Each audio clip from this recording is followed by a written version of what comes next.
Who won the Third Anglo-Afghan War in 1919? The death of Afghan Amir Habibullah Khan during a hunting trip in February 1919 sparked a power struggle in Kabul, where his son Amanullah Khan arrested his uncle Nasrullah and ascended to the throne, declaring Afghanistan's complete independence, which under the 1879 Gandamak Treaty was dependent on British India for foreign affairs. Taking advantage of Britain's military fatigue after the end of the First World War and the rebellions following the Jallianwala Bagh massacre in India, Amanullah sent Afghan forces across three fronts into British borders on May 3, 1919, including capturing Bagh near the Khyber Pass, where Afghans cut off the water supply to pressure the British garrison. The British forces, weakened by post-war demobilization and consisting of only 8 divisions, 5 infantry brigades and 3 cavalry brigades, declared war on May 6 and launched immediate counterattacks, where after failure in the first battle of Bagh on May 9, they defeated the Afghans in the second battle on May 11 with artillery and infantry assaults, resulting in 100 Afghan deaths and 300 wounded, while British losses were 8 dead and 31 wounded.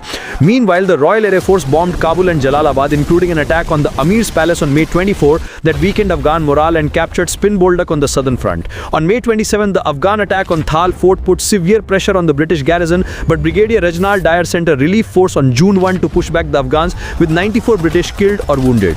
In the war, the Afghans' 50,000 regular troops and 80,000 tribals faced shortages of modern weapons and supplies, while British air superiority played a decisive role.